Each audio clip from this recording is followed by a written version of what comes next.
Março é um mês da conscientização sobre o transtorno bipolar. E de acordo com a Organização Mundial da Saúde, esse transtorno atinge cerca de 140 milhões de pessoas em todo o mundo. A escolha do mês e do dia 30 de março é uma alusão ao pintor holandês Vincent van Gogh, que foi diagnosticado depois que ele morreu com um transtorno bipolar. Então dá pra gente entender aí um pouquinho, que também demora um pouquinho pra gente ter esse diagnóstico, pelo jeito, né? Para entender mais sobre a bipolaridade, a gente recebe o psiquiatra Dr. Rodrigo Ramos e estávamos com saudades dele. Doutor, seja muito bem-vindo ao nosso Santa Receita. Boa tarde. Olá, boa tarde. É um prazerzão Estávamos com saudades, estar aqui. doutor. Também. Não vi a hora de voltar. Que bom, doutor. Com um assunto tão interessante, né? Tão interessante. Como a bipolaridade. E hoje, quando eu estava lendo sobre o Van Gogh mesmo, eu falei assim, poxa vida, é algo que deve ter, assim, um diagnóstico, às vezes, muitas vezes tardio, né, doutor? Muitas vezes tardio, porque o bipolar é uma doença muito curiosa. A primeira coisa que é importante a gente saber, Beni, quando a gente fala de bipolar, é que bipolaridade não é o que a gente pensa. Bom. Todo mundo fala assim, o que é bipolar? Sabe aquela pessoa que acorda feliz e depois está triste? Nossa, eu tô meio bipolar hoje. Não, bipolaridade não é isso, certo? O nosso corpo, ele é cheio de comandos. Nós somos uma máquina perfeita. Então a gente tem o comando que faz a nossa mão ir para cima e ir para baixo. Faz a gente abrir e fechar os olhos. A gente tem uma série de comandinhos no corpo todo. E assim como a gente tem comando para tudo, nós também temos um centro de controle do humor. Então nós temos uma régua que fala que a gente pode ficar triste e tem um limite para essa tristeza, e nós podemos ficar felizes e existe um limite para essa felicidade. Acontece que, como todos os centros de controle do corpo, esse centro em especial pode adoecer, ou seja, ele pode começar a funcionar errado. E aí, o que vai acontecer? A gente pode exagerar nessa alegria e entrar no estado que a gente chama de euforia, ou exagerar nessa tristeza, entrar no estado que a gente chama de depressão. Como a gente está num estado anormal, a gente fala que a gente está doente. A bipolaridade é um tipo de doença de humor que faz com que a pessoa, às vezes, entre neste estado de euforia, que tecnicamente a gente chama de mania, ou ela fica normal, fica períodos normal, e em alguns outros períodos ela entra no que a gente chama de períodos depressivos, e aí ela entra com uma depressão normal, como a pessoa também pode ter uma depressão fora da bipolaridade. O humor pode ter uma série de doenças, a bipolaridade ou a depressão. Certo? E o Van Gogh, por exemplo, depois de uma ampla pesquisa histórica, concluiu-se que ele era portador do transtorno bipolar. E existe tipos, doutor? Existe tipos. Então, assim, antigamente, os pacientes portadores de transtorno bipolar eram chamados de lunáticos. Por que lunáticos? Porque era aquele, esse daí muda de acordo com a lua. Mas é muito importante que a gente entenda assim, existe um tipo, o principal, que a gente chamou de transtorno bipolar do tipo 1. O transtorno bipolar do tipo 1 é aquilo que se aproximou ao que depois a gente convencionou chamar pejorativamente de loucura. Ou seja, a pessoa fica normal, mas quando ela entra em períodos depressivos, e aqui depressão é tristeza, desânimo, perda de prazer, choro fácil, irritabilidade, aumento ou diminuição de apetite, aumento ou diminuição de sono, perda da concentração, perda da iniciativa, da vontade de fazer as coisas, etc. Isso é depressão. Mas para você ter transtorno bipolar, além de ter depressão, a gente tem que entrar no estado de mania. E a mania é o que a gente chama, que é o que é perto do que a gente chama de loucura. Ou seja, a pessoa entra num estado de excitação mental tão grande, mas tão grande, que ela perde todos os freios. E aí ela pode, por exemplo, andar nua pela rua, pode achar que ela pode subir no topo eu aprendi a voar, sobe no topo do prédio, pula. Pode fazer hoje eu sou rico, eu vou lá e vou comprar um carro, faz empréstimos que não tem condição de pagar depois. Então ela vai fazendo atitudes que ela não tem condição nenhuma de arcar. Então isso é uma doença muito séria. O paciente que está em mania, muitas vezes precisa ser internado. né? Então, esse paciente, que às vezes passeia pela mania e pela depressão, nós chamamos de portador de transtorno bipolar do tipo 1. Tipo 1, tá. Só que depois, com a avançada observação, o Van Gogh, por exemplo, era um paciente do transtorno bipolar do tipo 1. Tá. Com a avançada pesquisa, a gente foi vendo assim, olha, mas tem um tipo de paciente que não chega nesse nível. Ele vai ter uma depressão um pouquinho mais leve. Tá. Vai ter muita ansiedade, mas a depressão é um pouquinho mais leve. Mas a mania, ela também é mais leve. Ela não chega... A gente olha ele e acha ele meio estranho. Acha ele meio alegre demais ou meio irritado demais. Mas ele não chega a isso que a gente chama de loucura. Você entende? Ele não ultrapassa demais. Não ultrapassa. Você olha e você fala, nossa, que esquisita aquela pessoa. Ela tá meio eufórica, meio... Entendeu? Ela usa roupas extravagantes que não combinam com o ambiente que ela tá. Ela tá meio over, entendeu? Essa pessoa, ela chama atenção, mas não o suficiente para dizer que ela tá doente. Diferente da mania que você olha e fala, meu, certeza. Tem que fazer, vamos levar pro médico. Entendeu? O hipomania, você fica em dúvida, tudo. Agora, essas pessoas do transtorno bipolar do tipo 2, elas não vão ser levadas de imediato ao médico, elas não vão ser internadas, mas qual é o grande problema delas? Elas são disfuncionais. Elas, às vezes, carregam a doença por anos e anos e anos. E fica uma pessoa que é difícil estabelecer amizades, relacionamentos, porque elas ficam instáveis. Né? O paciente em hipomania, nesse caso ela não estaria em mania, que é aquela euforia, ela estaria em hipomania. O paciente em hipomania, ele está mais... ele é difícil se relacionar com ele, porque às vezes ele está irritado, às vezes ele está feliz, de repente ele fica triste, de repente ele fica feliz de novo, aí ele vai lá, entendeu? Você não entende muito qual é a dele, ele vai ficando um pouco isolado. E até para ele entender deve ser bem complicado também, não é, doutor? Muito complicado. É por isso que se faz necessário o tratamento. Então, a bipolaridade é uma doença muito séria. E, como você falou, demora muito o diagnóstico. E por que demora o diagnóstico? Se o paciente chega em mania no consultório, matei, bipolar. Se chega em hipomania, consigo observar, o psiquiatra tem habilidade nisso, ele olha e fala, hipomania, paciente bipolar. E se ele chega em depressão? Porque se ele chega em depressão, ele pode ser bipolar ou depressivo. E tem uma pegadinha fenomenal nisso daqui. Porque o remédio de depressão piora o bipolar. Nossa, então de repente eu posso achar que é a depressão e piorar muito se ele for bipolar. Se você pega o paciente que está deprimido e dá antidepressivo, ele vira para mania. Então... é isso que vai ferrando, por isso que o médico sempre começa com dose muito baixa e vai aumentando. Às vezes o paciente pergunta muito pra gente, mas por que você começa e vai aumentando? A gente sempre tem que começar devagarzinho e aumentando progressivamente para ver se o corpo aguenta. Porque a gente não tem muitos elementos para acreditar que aquela depressão é uma depressão bipolar. Tem alguns indícios, um ou outro, que você fala, deixa eu olhar. Pode ser. De repente, o paciente que tem uma depressão que ele aumenta o apetite. É muito mais comum a depressão que tem um apetite diminuído. Esse a gente já olha, pode ser uma depressão bipolar, vamos ficar de olho, não vamos exagerar no antidepressivo. Ou o paciente que fica com muito sono, quando na verdade é esperado uma insônia. Ou o paciente que entra em depressão e fica psicótico. O que é ficar psicótico? Sair da realidade. Tem depressões graves, sabe? Por exemplo, que a pessoa começa a ficar tão triste, que ela começa a acreditar, por exemplo, que está apodrecendo por dentro. Nossa, então, é a gente, sério. muitas vezes, isso é uma depressão psicótica, a gente precisa medicar. Isso pode ser um indicativo de bipolaridade.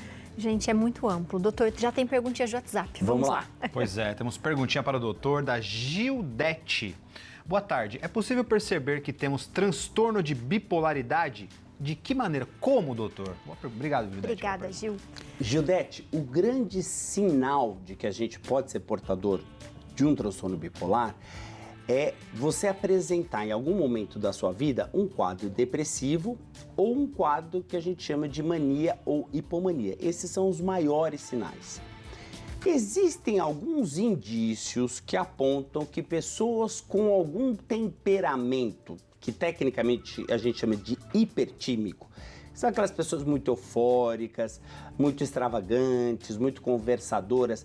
São as pessoas extrovertidas, mas calma, pode ser extrovertido, se você é extrovertido não tem problema. Mas essas pessoas mais extrovertidas, se eventualmente deprimem bruscamente, também pode ser um sinal de bipolaridade, entendeu? Então, são pequenos sinais que a gente vê. Agora, se você conhece pessoas que ficam felizes e eventualmente... Isso não é uma coisa que a gente deve se preocupar, porque a nossa vida é regada disso. Exato. Né? A gente, às vezes, tá feliz, acontece uma coisa boa, acontece uma coisa triste, a gente vê uma notícia, como hoje está rodando os jornais direto, uma notícia horrorosa que a gente fica super triste. Isso mexe com a gente. Né? Todo mundo fica feliz e triste ao mesmo tempo. Então, a gente tem que administrar coisas como essa. Né? E, doutor, existe alguma causa neurológica para isso? Por exemplo, é possível você falar assim, pessoas que têm tal coisa podem ser predispostas a ter esse transtorno, ou quando a dopamina, não sei o que, serotonina, algo no cérebro. Existe alguma causa assim ou não, doutor? Como isso surge? Então, esse é o grande mistério. A gente consegue hoje ter alguma claridade no que gera a depressão. Mas nós temos muito pouca informação e claridade no que gera o transtorno bipolar. O que a gente tem certeza é que ele tem uma predisposição genética. A pessoa nasce geneticamente predisposta a desenvolver bipolaridade. Então, se você é parente de pacientes bipolares, você já tem uma probabilidade aumentada. Meu pai é diagnosticado bipolar.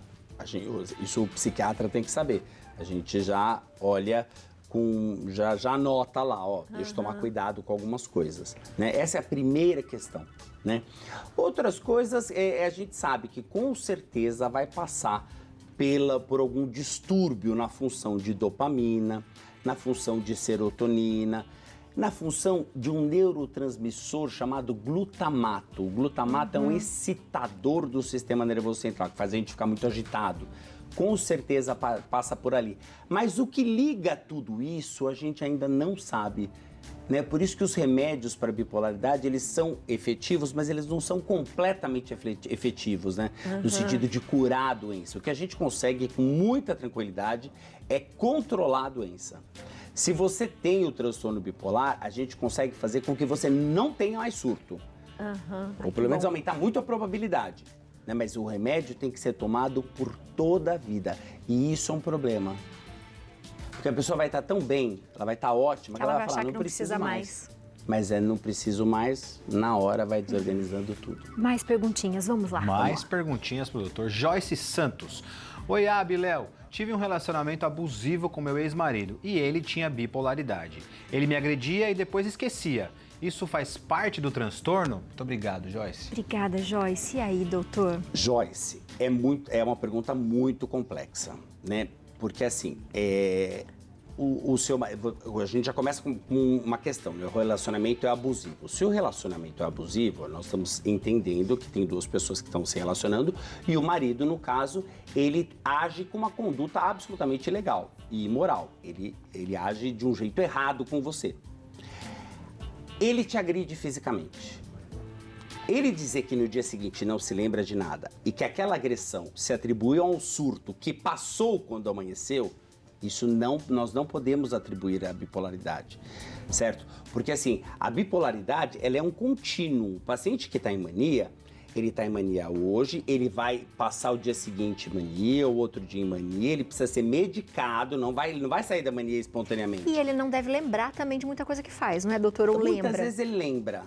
A maioria das vezes ele lembra, se arrepende, é uma coisa, aí a gente explica que pode acontecer do paciente em mania agredir outras pessoas, isso acontece. Esse paciente é considerado inimputável, ele não é responsável pelos atos dele. Ele é aquele paciente que realmente fez coisas, ele não é responsável, ele estava, é o que a gente diz pejorativamente, louco. Agora, a pessoa ter um surto de mania que acaba em menos de 24 horas, isso nós não temos descrição médica. Então, realmente, é de se questionar, é lógico que precisa de uma avaliação médico legal para isso, médico psiquiátrica forense, mas nós não podemos dizer que ele agrediu no dia e no dia seguinte ele estava bem e não se lembrava. pode ser parte do relacionamento abusivo, né? Boa, tem mais perguntinhas, vamos lá. Temos mais perguntinha para o doutor, vamos ver.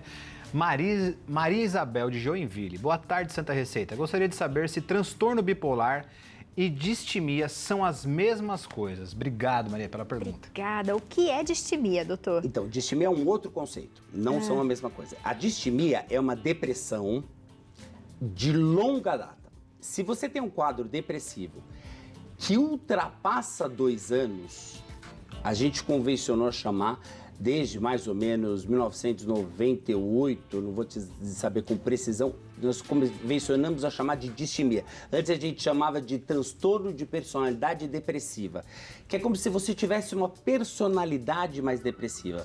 São aquelas pessoas que sempre vão enxergar o mundo de um jeito muito pessimista, né? Então, se a pessoa tem um diagnóstico de depressão há mais de 2 anos, vai no psiquiatra, não consegue um tratamento, ou até eventualmente, vamos dizer, o médico dá a medicação, não resolve, tenta outras medicações, não resolve, o quadro depressivo continua, nós temos um quadro de distimia.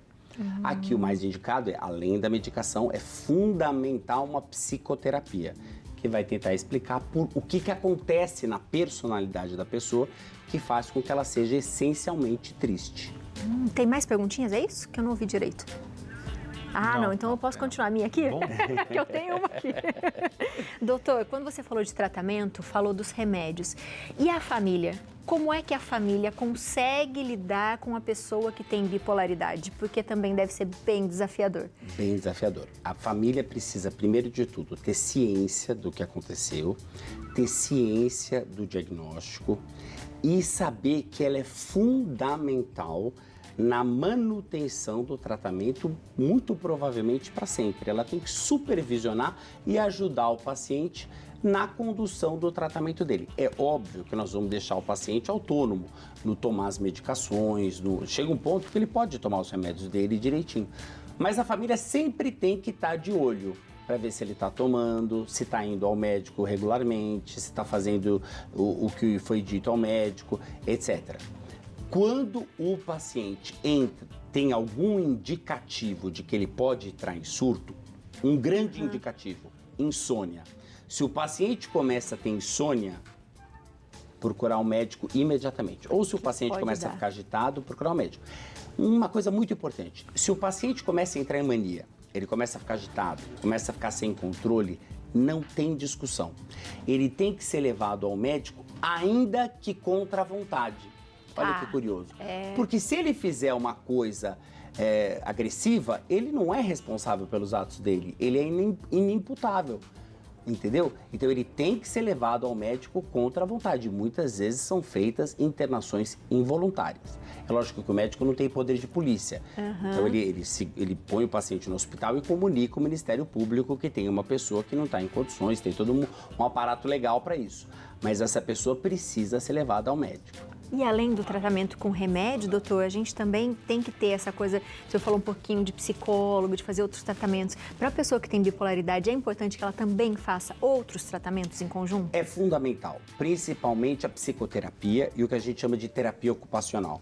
Existem alguns estudos muito interessantes que fazem um cruzamento entre bipolaridade e criatividade. Está aqui o nosso querido Van Gogh, que é um criativo imenso, e tem uma série de outros, tem muitos artistas que dizem abertamente a sua bipolaridade, né?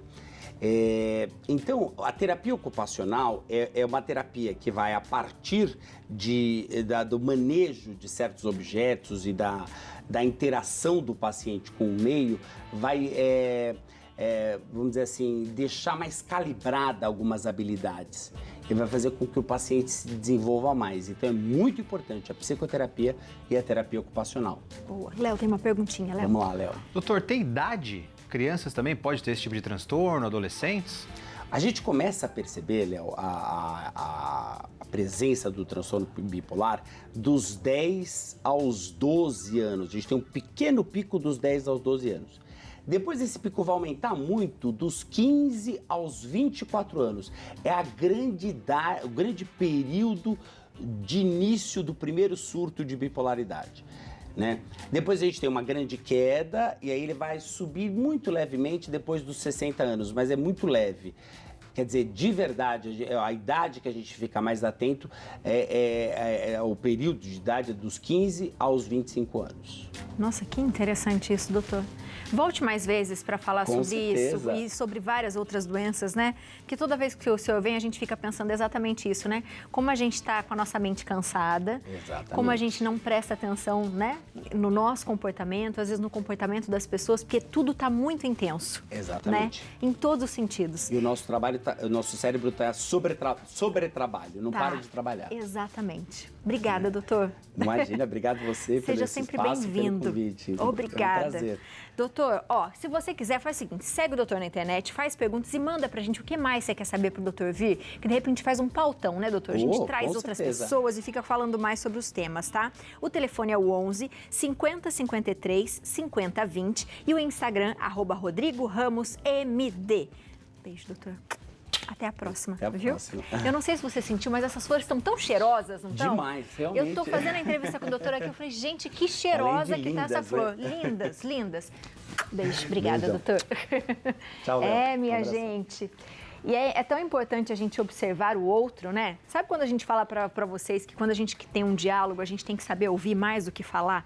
E às vezes a gente tem que observar, ver até mais do que falar, sabia? Quando você tá preocupado com alguém em casa, sentindo que a pessoa tá um pouco diferente do que ela era ou do que você conhece, fique atento, porque é assim que a gente ajuda muita gente, viu? E é assim que a gente se ajuda também, né, Léo?